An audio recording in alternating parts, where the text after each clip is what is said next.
What is up, everybody? Welcome back to another episode of Too Pop to Handle. I'm your host, Andrew Nucatola, your pop culture best friend. And as always, I hope you guys are having a fabulous week. If you're listening to this on release day, it is Wednesday. We are halfway through the week. We are chugging along. And you know what's even better about the fact that today is Wednesday? Is that next week is a holiday weekend. So we are coming up on Memorial Day. Who doesn't love a 3-day holiday weekend? I mean, like, there's nothing better. There is literally nothing better than getting off the Friday before a holiday weekend and knowing you don't have to be back at your desk for 72 full hours. Like, wait, is that the right math? I think I just made that up. How many hours are in 3 days? I think I completely just embarrassed myself, and I'm not even going to edit this out. I'm literally Googling how many hours are in 3 days. Yeah, 72. Okay, I was right. You guys, if you look, I don't, math isn't my thing. But anyway, how fabulous is it when you get off on that Friday before a holiday weekend and you were like, I don't have to be back at this awful desk for 72 hours. So, yes, a holiday weekend is coming up on the horizon next weekend.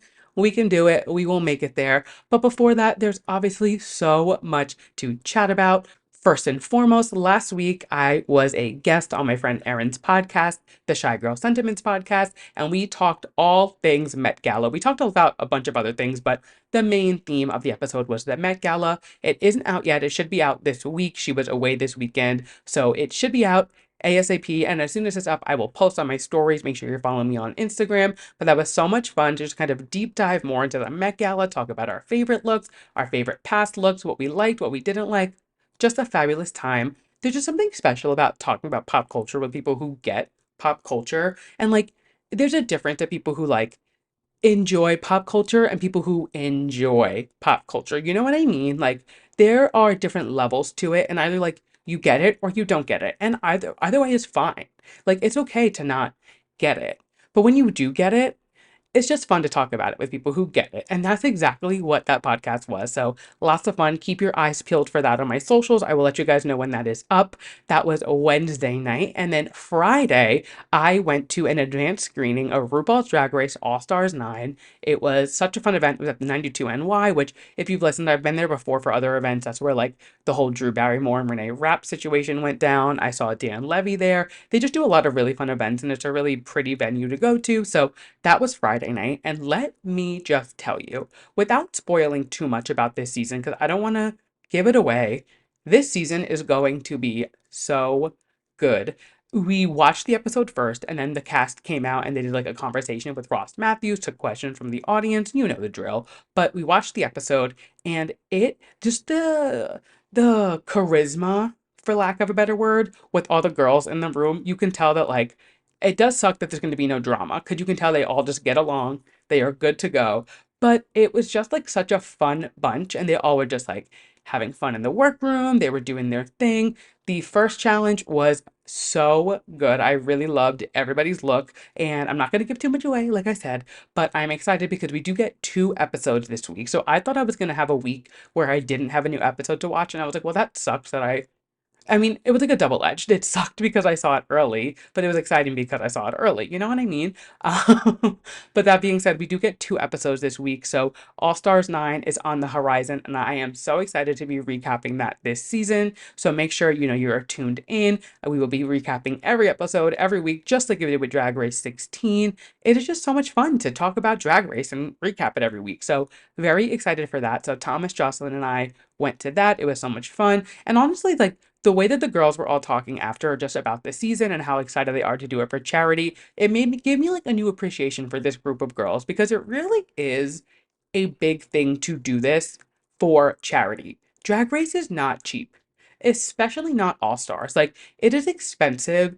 to get your outfits ready, it is expensive to get prepared. You have to cancel gigs for however long it is. Like, you're away from your family, from your friends, your hometown gigs, everything for actually, I don't know how long, but a decent enough amount of time where, like, if you don't win anything on your season and you get no money, like, it's hurting your pockets. You know what I mean? So, like, to do this for charity and to just, like, do it, everything all on the table, they were all saying, they were like, it honestly put a more of a fire under all of their asses because it was for charity, because of the fact that they were like, this money isn't for me. This money is for other people and to give back and to help. And it really gave me a new appreciation for this group of queens.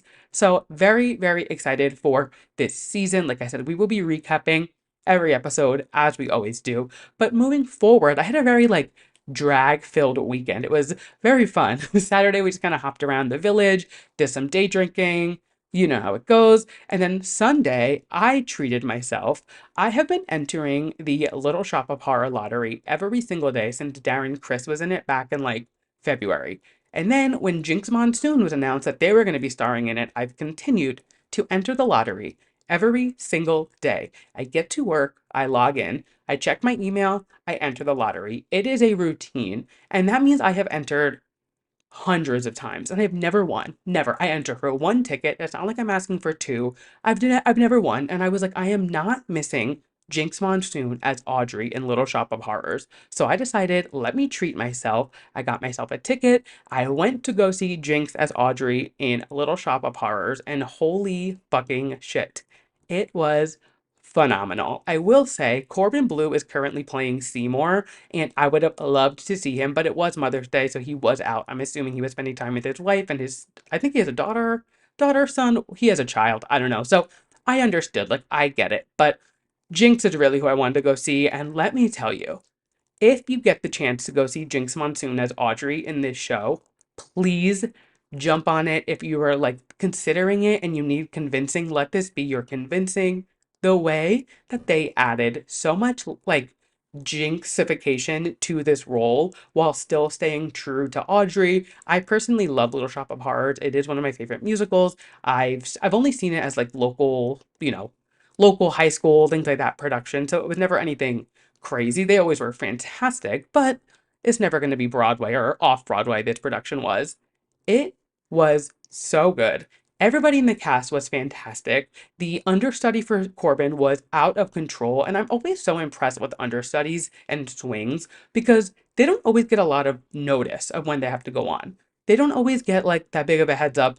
This one, he probably had some more time because, like I said, Corbin was out. Like it was Mother's Day. I'm sure he did put his PTO in, however that works. But like swings and understudies will sometimes get the call like 10 minutes before they're just sitting in the back, or like they'll have to switch halfway through if someone doesn't feel good in this intermission. Like they'll have to go on halfway through and just pick up where they left off, which it's so impressive to think about the fact that like you know all of these lines, the choreography, the cues, the this, the that, and you're not even on every night. Like kudos to you guys. But this entire cast was fantastic. The show was great, the production was great, everything was a 10 out of 10. Jinx is only in it for, I want to say 10 more days, give or take. Yeah, she's done Memorial Day weekend. So there is limited time to see Jinx in this show. But even if you don't get to see Jinx in it and you do just want to see the show, I forget who's replacing Jinx and Corbin come May, but just go see this show. It is such a fun show, such like a campy, stupid, silly show, which like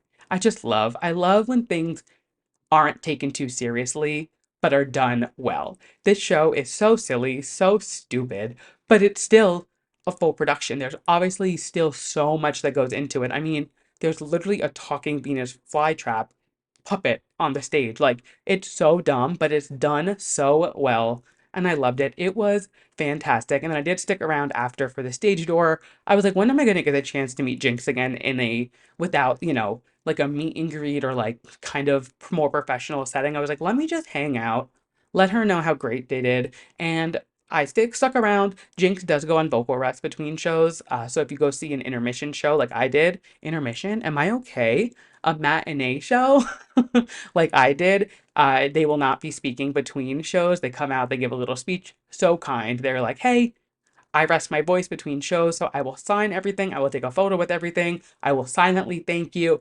And that's just I don't blame them. I think that is like a perfectly reasonable thing to do, especially when it comes to like drag race girls. I feel like people spill their life story to them and will just be like giving them, the full nine. And I actually watched it happen. The girls in front of me when they were meeting Jinx were shaking so much that Jinx had to actually stop her vocal rest and be like, girls, I'm so sorry, but you need to stop shaking so I can sign your playbill. Like, they could not sign it. They were just word vomiting. And I get it. I totally understand. Like, These people are so inspiring, so creative, so talented. And literally, what I said to Jinx was like, just thank you for sharing your art with the world. Like, you truly are so talented, so incredible. And you could tell how appreciative they were. Like, you, even without saying much, you could still, feel it. And everybody, even the comments, I posted a TikTok about it. Everybody is like, it is incredible the way that you can feel how thankful she was for you to come even without saying anything. And it really is like, it's so incredible, so admirable. So if you get a chance to go see Jinx on Broadway, please take it. I'm sure this will not be her last role. She done Chicago. Now she did this, and I'm sure there'll be more in store for her in the future. And just what a class act. Like truly, what a class act. The show was fantastic. And that being said, let's hop into some pop culture things because we have a lot of things today, and it was fun because it's not as like normal things that I would usually pull, but there were just a lot going on of like non-traditional like announcements or things like that that I was like, we're gonna talk about this because it's my show and I can talk about whatever I want. So let's hop in. First things first, as you guys know the drill. First up is our Drew releases. Let's talk about our releases from last week and then we'll cover our upcoming releases. First up, Miss Charli XCX dropped the opening track of her upcoming album Brat. It's called 360, and let me tell you, not only is this song fantastic, everything Charli has released from this era so far has been perfection. She also dropped a music video for this song, and if you have not watched it yet, it is my new Roman Empire. I have watched this video so many goddamn times. It is perfection. Charli is literally, she is a genius. Whoever on her team and her, I'm sure, I know she has a lot of creative juices flowing through her, her career. So she definitely is hands-on with everything. But like whoever came up with this entire concept and just the way that it was executed, holy shit, let alone the song being like a banger. I'm obsessed. It's been on repeat. It is so catchy, so fun.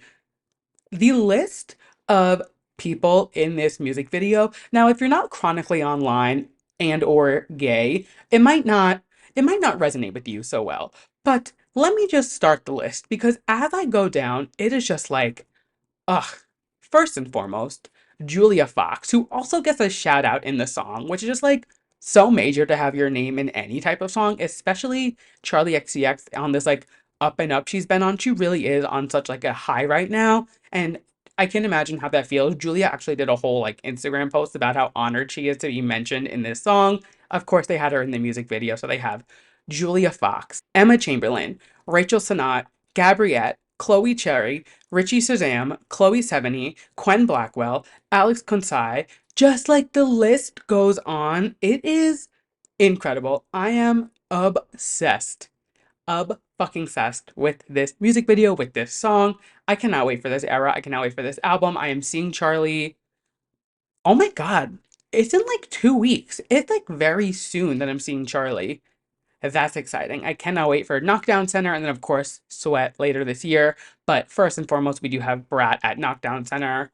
I'm so excited. This is going to be a life altering moment for me, and I cannot wait. I cannot fucking wait. So, 10 out of 10 for this release on all parts for Charli. She is genuinely having one of the funnest album rollouts that we have seen in a while. She is just doing like these pop up DJ sets, having everybody involved in the project. Just like the music is great, the promo is great. I cannot wait for this album. Chef's Kiss, loving this release. Next up, another girl who I can't get enough of, Miss Megan Thee Stallion. She released Boa, which is just one of her, this is like her third snake related single. She had Hiss, Cobra, now this, and she doesn't miss. Megan Thee Stallion does not miss. All I'm going to say, there's two things. First and foremost, the Gwen Stefani sample. She samples What Are You Waiting For? I mean, incredible. I love Gwen. I love Megan. This pairing, Chef's Kiss, fantastic. And then this line. When I tell you, I was listening to this song at my desk and I heard Megan spit this bar and I gasped, literally as if like somebody died. And I quote, "Don't gotta edit, check the Getty." What else do you need to say? What else do you need to say? Don't She doesn't need to edit her photos. Check the Getty images. And if oh, period. Like what else are you gonna say? That line is so cunty. I'm obsessed. I'm fucking obsessed. I have nothing else to say about the song. It is so much fun. I love it. She actually is in New York next Tuesday, so I may or may not have to push the episode a day, so TBD on that.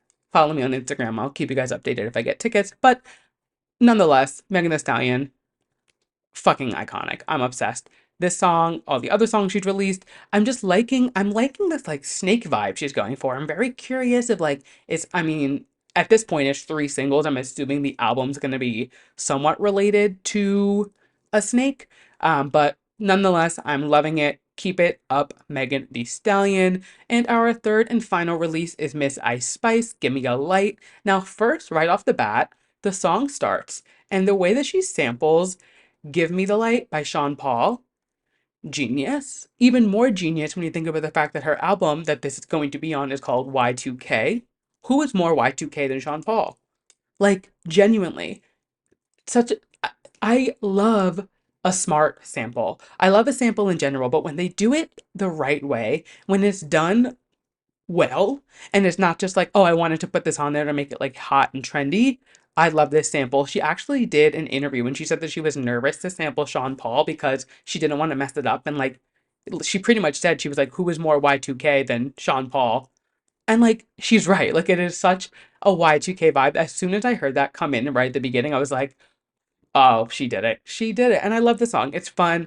There is something about Ice Spice where like she really only knows like 12 words. And in this song specifically, she is screaming them at us. So it feels but that being said, loving it. No notes. I'm very excited for her debut album to come out. She had like her EP and everything, but her album I'm very excited for.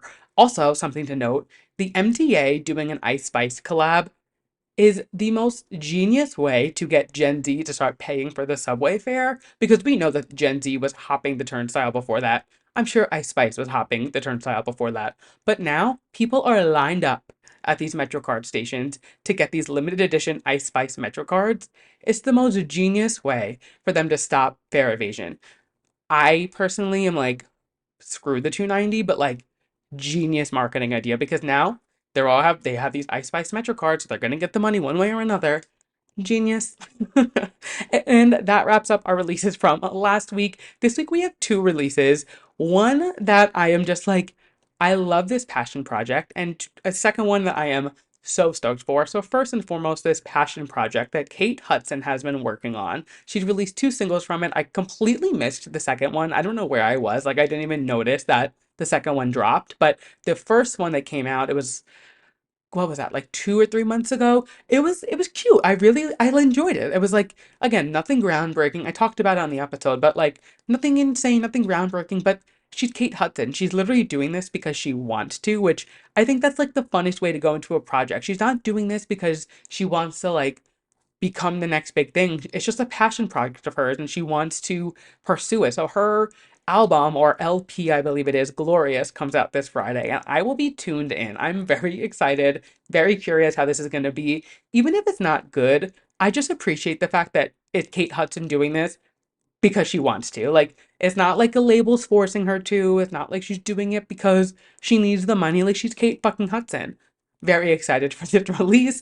And the second release this week, which is a big one, Billie Eilish, Hit Me Hard and Soft, drops this Friday. Now, we talked about this a few weeks ago when I said that she wasn't releasing any singles, so we have no idea what this album's going to sound like. She wants it to be a complete, cohesive listen through, and I am so excited because I'm actually going to an early listening party tomorrow night at the bar, or tonight when you're listening to this, at the Barclay Center. Billy and Phineas will both be there, and we get to listen to the album full through before it comes out on Friday. So if you are not already following me on TikTok or Instagram, now is the time. I will post probably tomorrow night, if not Thursday morning, my thoughts on the album. I won't give any spoilers, but I will do some type of vlog. I'm sure I can't record inside the venue because like the album will 100% leak, but I will record whatever I can, do a little vlog, do a little video, whatever it is, just to give you guys my thoughts on the album before Friday. And then of course we'll talk about it next week and I'll give more info about the event, but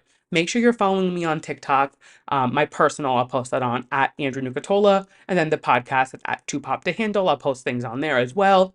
So excited for this event. My friend Lizbeth actually got the tickets and she can't make it. So sad that she can't go. happy that I can go. Very, very excited. And those are our releases for this week. I will, of course, chat about them next week. And again, we are just on this constant cycle of releasing albums this year. Felt good last week to just have singles, I will say. And now, before we hop into some new pop culture things, there's just one or two quick little things to tie up from last week. So let's hop into that and then we'll hop into some fresh and new things. It's just Met Gala thing. So obviously last week was the Met Gala. I recorded on Tuesday. So as the week went on, more things kind of came out, more videos, more responsive, things like that. So just two quick things. First and foremost, Cardi B got a lot of flack last week for not knowing the designer of her dress. And honestly, I have to agree with the backlash. You're going to the Met Gala, you should know who designed your dress, whether it was Loewe, whether it was some indie designer, like whoever it was. Going to the Met Gala is one thing, but designing a dress for somebody for the Met Gala is like a career highlight for any designer, no matter how many times they do it. And to walk the carpet, especially as Cardi B, like at the magnitude that she's at, and for Emma to be like, "Hey, who designed your dress?" and her to be like, "Oh, I don't. It was some Asian designer." That is just like not a good look. And it's on her, it's on her team. Like they should have had that. If you knew anything about that night, have that in your head. You didn't even need to know who was going to be there, who was performing, what the vibe was. Like she did go on live or Twitter video, I forget what it was, but she said she was like, I was just nervous, I had a lot going on, and I get that.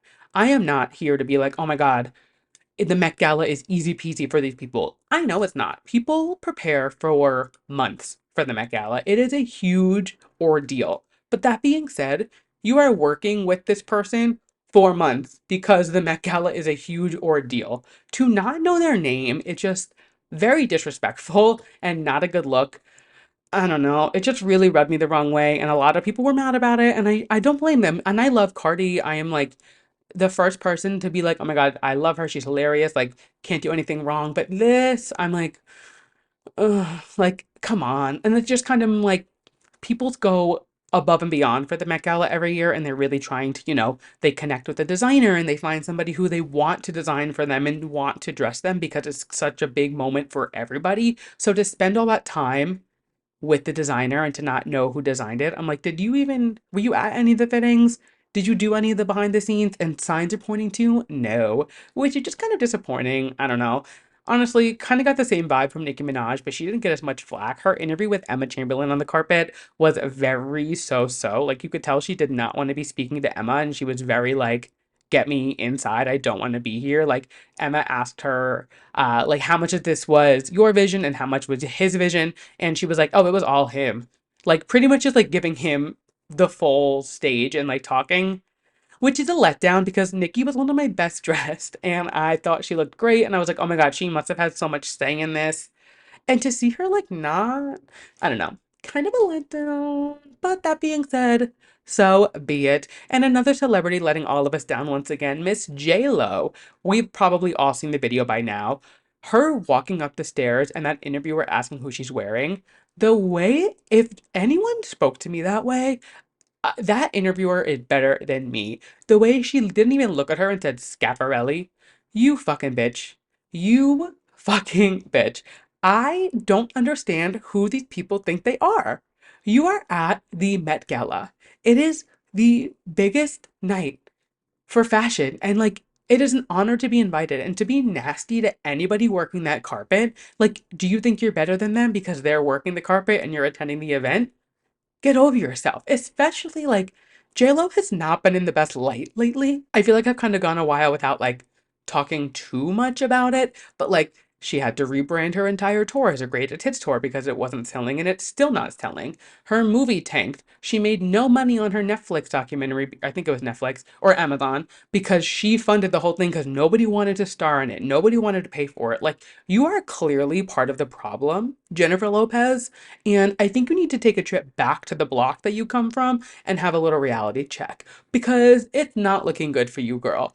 I know we're not supposed to be fooled by the rocks that you got, but we're fucking fooled by it. And I think it's just like, it's gonna catch up to you and it's gonna bite you in the ass if it hasn't already. Just like, get a reality check, realize like, yes, you are J-Lo, but no, you do not get to speak to somebody like that because you're J-Lo.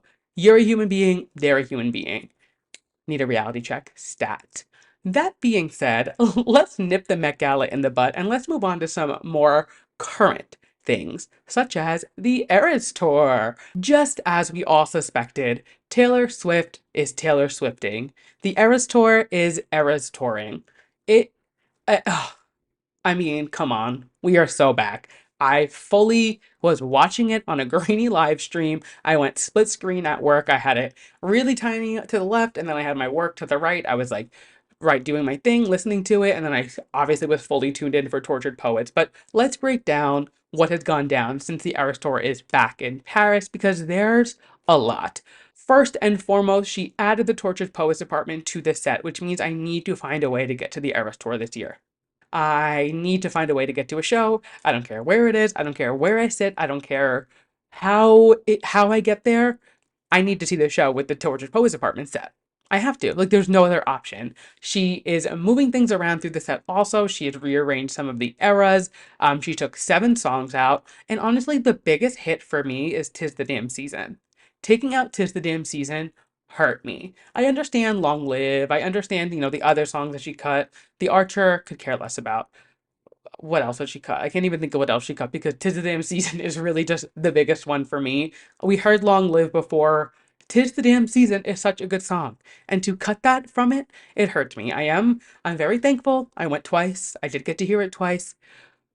But I guess if we have to cut "'Tis the Damn Season" to get "I Can Do It With a Broken Heart," I can forgive her. I can forgive her. I can do it with a broken heart because Taylor can cut "'Tis the Damn Season" with a broken heart. It's okay. But yeah, the Torture Poets Department set is kind of major, kind of like a theater kid's dream. She is literally putting on a musical for this entire set, and I'm obsessed. I am obsessed with it. I kind of put Torture Poets Department on the back burner for a week or so. I was feeling very overstimulated with Taylor Swift content because 31 songs, like, there was just so much happening. So I honestly hadn't listened to the album in a few weeks, and like, shoot me down, whatever, I don't care. I have fully had a renaissance with this album already. I loved it when it came out. I didn't dislike it. If you didn't listen to my 3-hour episode with Delaney breaking down how much we love this album, I loved the album, but I needed a breather, and this set put a fire under my ass to get back into this album because it truly is so good. It's so good, and the songs that she picked for the set are the perfect songs for this set. I absolutely loved it. I am I just it's cool to see her reinventing this tour as we go. Does it stress me out to no end? Absolutely. But it's Taylor Swift. At this point, who's surprised? You know what I mean? So this show goes on. She had, I think it was 4 nights in Paris, but the big bang from the weekend is that Travis was at the show over the weekend. He was there with Gigi Hadid and Bradley Cooper. And not only was he there at the show, it was the 87th show. And boy, oh boy, did Taylor make this known. She came out in a red and gold outfit for 1989 set. She did the Guy in the Chiefs line. She sang The Alchemy. Like, she fully was like, just so you guys know, it's my 87th show. I'm dating the Guy in the Chiefs. He is here, and I'm gonna remind you, if in case you forgot. Like, girl, we know. But I loved it. I absolutely love the way Travis loves Taylor Swift. It is so cute. So he just loves her. He admires her. And I've said this before, like, he is treating her the way that she wants to be treated. She wants to be put on a pedestal and like the trophy and be admired and adored and loved, and he is doing it perfectly. It's so fun to watch. I love it. I truly am so obsessed with the two of them, just like everybody else. No surprise. Something that I thought was really interesting that came out of this weekend, though, David Beckham was on Jimmy Kimmel, and he was asked, do you think Travis can handle Taylor and her fame? And at first I was kind of like, why are you asking David Beckham this?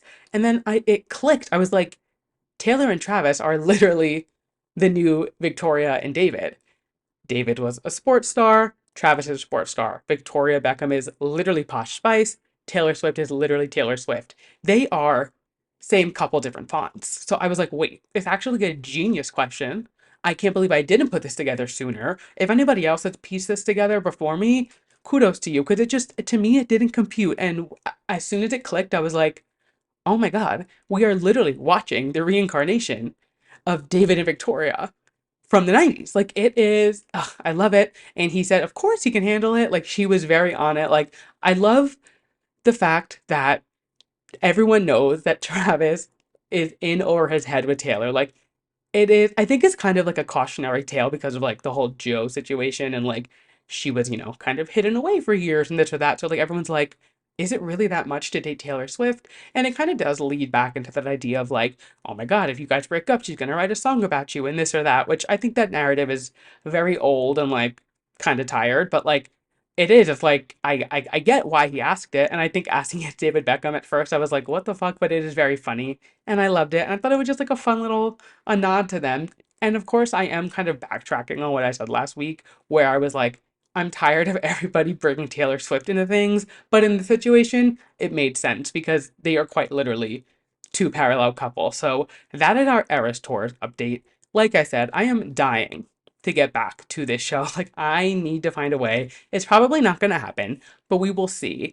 But if you are looking for Eras Tour tickets, I have a very exciting announcement. Anybody who knows me knows that concerts are my favorite thing in the world. They are what I look forward to the most. They are my happy place. I have been going to shows actually literally since before I was born. Fun little story. My mom was pregnant with me and she went to Woodstock, which she didn't know she was pregnant. Little disclaimer. She was only a month, but I was at Woodstock in 1994. Like, I was I was in there. And I think that really contributes to the fact that like concerts are my jam. My first actual show was Nelly Furtado in 2002. And since then, I've been going to shows literally my entire life.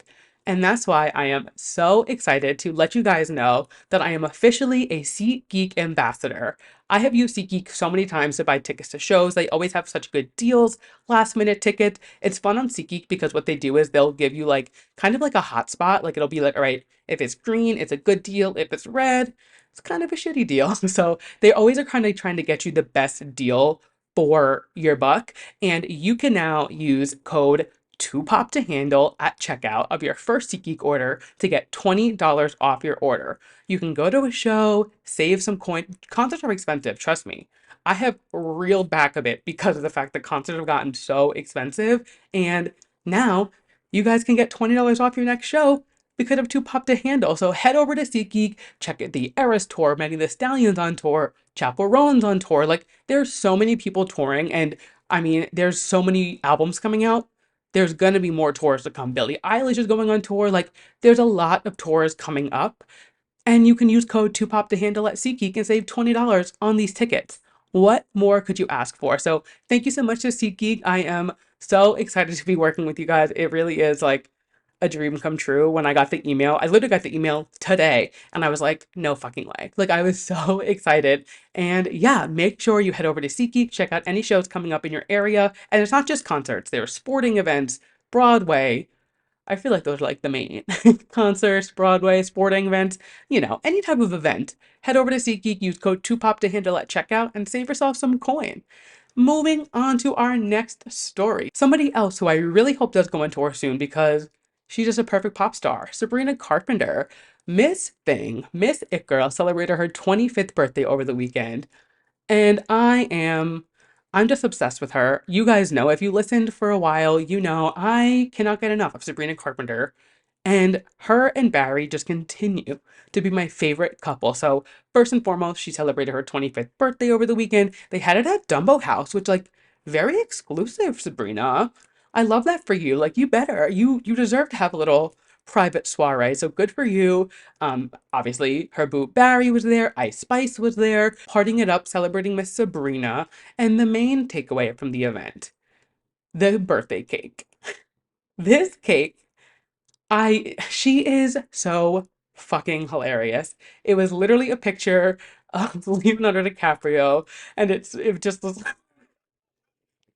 even thinking about it cracks me up. It was literally a picture of Leonardo DiCaprio. It was literally that meme of Leonardo DiCaprio. It looks like he's on Snapchat and it says, "No, don't turn 25. You're so sexy." Which, if you don't know the lore behind Leonardo DiCaprio and 25-year-olds, Google it. There's a whole mess of it. But how fucking hilarious. I mean, one thing about Sabrina Carpenter is she's going to be in on the joke. She's going to make you laugh. And I mean, she just continues to like be the it girl of the moment. I'm obsessed.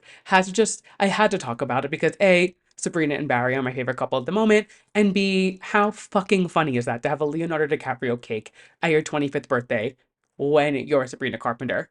I'm obsessed. Moving on to our next topic, some other birthday news, but not so much an it girl, but his parents are kind of it people always. Rihanna and ASAP Rocky celebrated their son RZA's second birthday this weekend in New York City. They rented out the Color Factory to celebrate his birthday. They had a bunch of friends and family there. And you might be wondering, okay, cool, why are you telling us this? Like, so what? Is this a birthday party? And let me tell you, I have a special place in my heart. There is like a something, one of my favorite pieces of pop culture news is celebrity children's birthday parties. I love to see how over the top and extravagant they get for these birthday parties, whether it's a Kardashian, a housewife, I don't know, any like Beyonce, anyone who does an over the top birthday party for their kid, I eat it up. I love to see Nepo babies having these big blowout birthday parties. Whenever there's an episode of the Kardashians and it's a birthday party for one of the kids, oh my God, I eat it up. I love party planning and I love throwing parties and I just love like that like party planning culture, I guess. So when I see that these celebrities are just burning money to celebrate their children's birthdays, I eat it up. It really is one of like my favorite pop culture like sidecars, you know what I mean? We've somehow made it 30 episodes of the podcast and I have not mentioned this like niche pop culture fixation I have, but yes, I love seeing the way celebrities celebrate their children's birthday parties. And I mean, obviously Rihanna and ASAP Rocky, they're gonna go big. They literally rented out the entire Color Factory for this kid's second birthday party. My favorite thing is like the kids aren't even gonna remember this. No one's gonna remember their second birthday party, but you gotta go out with the bang when you're Rihanna and ASAP Rocky. And I loved it. I had to talk about it. I love celebrity kids' birthday parties. So that is that on that. But on some other celebrity news, Hailey Bieber and Justin Bieber are expecting, which is so exciting. There has been so much like so many murmurs around town about is Hailey pregnant? There was that paparazzi video like 2 years ago now, and they thought she was pregnant then. Like, there's been a lot of eyes and speculation on her, which can we stop that? Can we like put a stop to it, like assuming somebody's pregnant because we haven't seen them in a while, or maybe because they look a little heavy, or like they're dressed down? Like, pregnancy is a very touchy subject, whether you're famous or not. And I hate when people are just assuming somebody's pregnant or they're like, especially like famous people because it gets pushed out into the news and like, God forbid they had a miscarriage or something. And then they now see that. Now people who might have experienced that in real life or reading it in the news, like it is such a touchy subject no matter what magnitude it's at. And we need to cut that narrative because it just ugh, let people live their lives and do what they want to do and announce when they're pregnant, when they want to, and how they want to. That being said, Haley and Justin are expecting their first child. It was such a cute announcement. The way that they renewed their vows in Hawaii and then made the announcement. Allegedly, they have the name picked out already, so we don't know what gender, don't know, where they're leaning, but I could see them doing something that's kind of like a neutral name. I feel like they're like a cool couple. I feel like they would kind of go something a little more abstract. But to no one's surprise, the two of them were dressed like they were going to two completely different events. She was wearing a literal Saint Laurent dress and he was wearing a leather jacket. Like they could not have been dressed for more different occasions, but that's so on brand for them. Like leave it to Justin Bieber and Hailey Bieber to have their pregnancy announcement still dressed like they were going to two different events. At least they're consistent. But congratulations to Hailey. Congratulations to Justin. This is so exciting to see Hailey Bieber literally go from Justin Bieber's biggest fan, from meet and greets to literally having his child. It is so admirable. She lived the fangirl dream. Of course, there was a little nepotism involved. She's literally Hailey. Like, obviously, her family has some ups there, but nonetheless, she was literally had his posters on her wall, and now she's having his child. you got to give it up for the girl. You got to give her some, credit where credit's due. But congratulations to the two of them. So exciting, and that baby is going to have the most beautiful genes. Like I'm already imagining how stunning this child is going to be. So very excited for them. Our next story is Wicked. I am so excited for this movie. I can't even contain it. So yesterday was the NBC upfront and they showed a Wicked trailer. Now, I wasn't there, but my boyfriend Thomas does work for NBC, and without giving too much away because obviously I don't want him to lose his job, he said buckle up. He was giving me some info about this trailer and said that this trailer is so good, and I am literally on the edge of my seat waiting for it. If you're listening to this on Wednesday, it comes out today, so I will be posting about it. If it's already come out and you haven't seen me post about it, I've probably passed away. I am so excited. But to hold us over, they did drop a little Wicked featurette, and it shows Cynthia and Ariana getting the information that they were cast as Glinda and Elphaba. And the way that they both react, you could tell how much they love this show and care about these characters. And I can't imagine better people for these roles. Like the way that Ariana was like, I love her so much, I will take such good care of her. Ugh, I'm so excited for this movie. I cannot wait. I am literally counting down to Thanksgiving for this movie. I cannot wait. It's going to change my life. I can't wait. We will talk about the trailer next week. I will be talking about it on TikTok and Instagram before then. So again, make sure you're following me because a lot goes on in the time between episodes and episodes. You know what I mean? Like, I'm only one person. I can only release one episode a week for now. Like, I can't, I wish I could give daily episodes, live react to everything, but I can't. You know what I mean? I'm one person. So make sure you're following me on TikTok and Instagram to get the down low on everything of the Wicked trailer because I cannot wait and I will be probably passing away as soon as it drops. That being said, some other TV news. Paris Hilton and Nicole Richie are coming back to reality TV, and I cannot wait. Paris posted a teaser with Peacock the other day, and it was just a TV, like an old school TV, and it said, "New era, same besties," and all you hear in the back is "sana sa sana sa sana sa sana sa," which if you don't know, A, culture yourself, B, it's The Simple Life.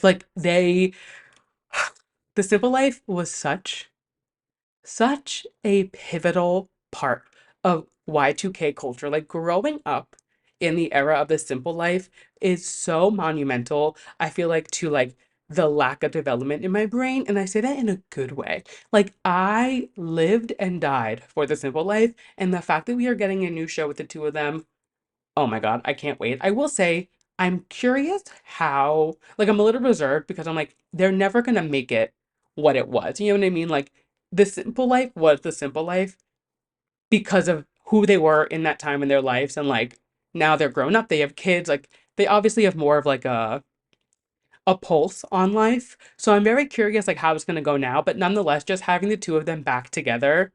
Ugh, I cannot wait. I am over the moon. So excited. So we will talk about more as that comes. But for now, all we know is the girls are back and I cannot wait. And some final TV news to kind of wrap us up and lead us into our final segment. I haven't talked about it in a few weeks, but Abbott Elementary this season, holy shit. If you are not watching Abbott Elementary, you are missing out on such quality television. Now, let me just put this out there. Quinta Brunson, if you are listening, if this makes it across your desk, listen up.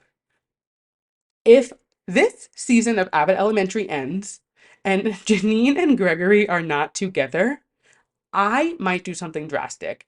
You are playing in our face so severely.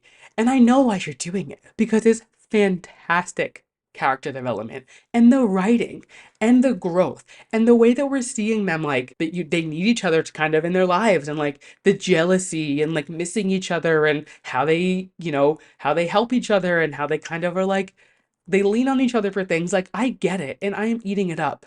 But Quinta Brunson, cut me some slack. I am going crazy waiting for the two of them to get together.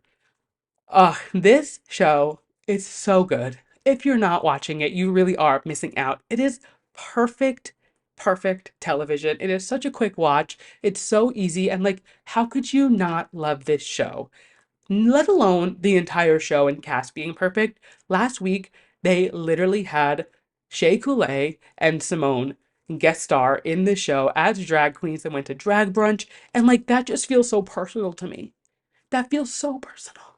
Shay and Simone are two of my favorite RuPaul Drag Race queens. I love the two of them so much. They are just iconic in their own ways. Like they are literally Shea Coulee and Simone, like legends. And when I saw them walk on that screen of Abbott Elementary, it was so personal to me and I loved it.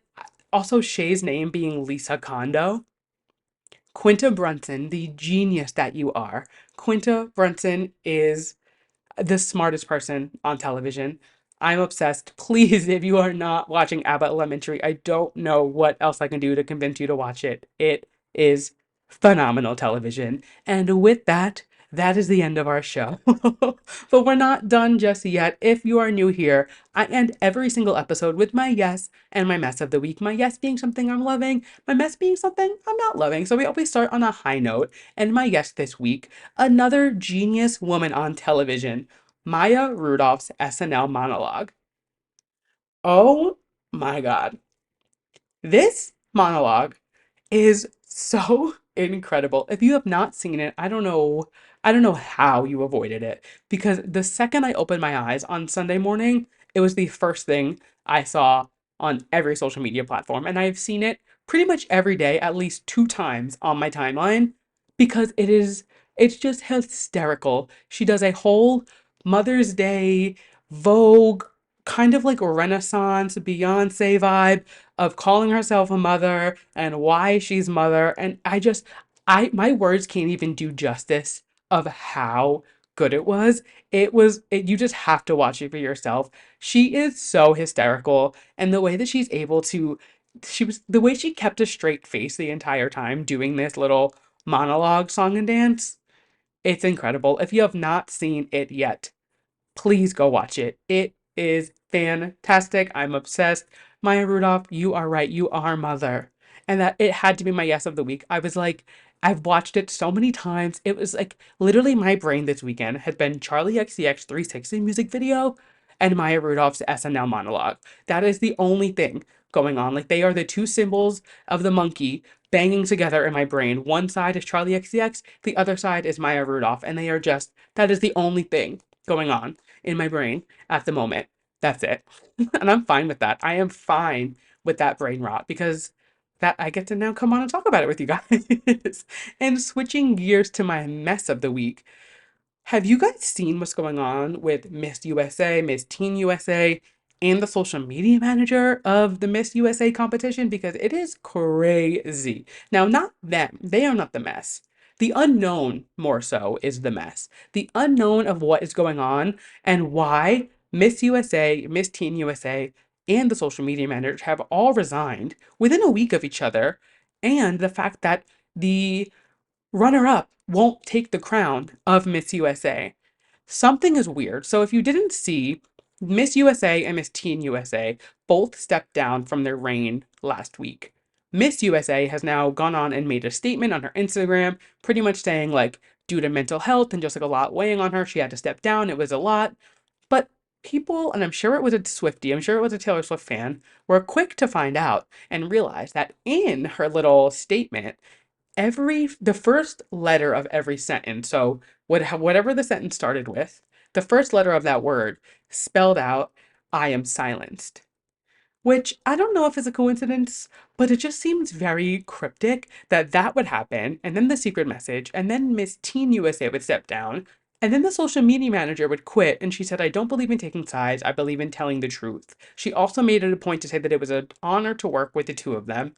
So clearly the three of them are good. Like, it's not like there was something with them that went down, but what is going on? What are they like? What's going on? I'm very curious. And like, I don't know. It's a little weird. It's a little eerie, and I'm very tuned into this story.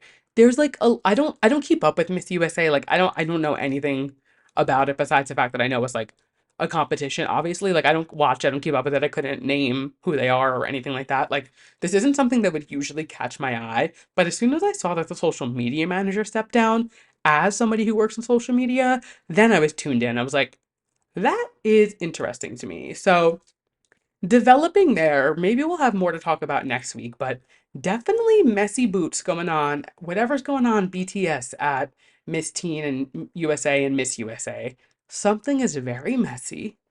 And I'm very nosy and I want to know what's going on. And with that, that is the end of our episode. Thank you guys so much for listening to this week's episode of Too Pop to Handle. If you liked what you heard, make sure you leave us a 5-star rating, leave us a review, let me know what you're thinking. If you're watching us on YouTube, make sure you hit that subscribe button, hit the bell so you never miss an episode, give us a like, drop a comment. I say it every week, but if everybody listening to this episode shared this episode with somebody else, I would double in listeners. It is as simple as that. It is simple math. Say it with me. Share it with one person, and your listeners doubles. It is very easy. If you are not following me on social media, what are you doing? Follow the podcast. We are at 2pop to handle on Instagram, Twitter, TikTok, YouTube.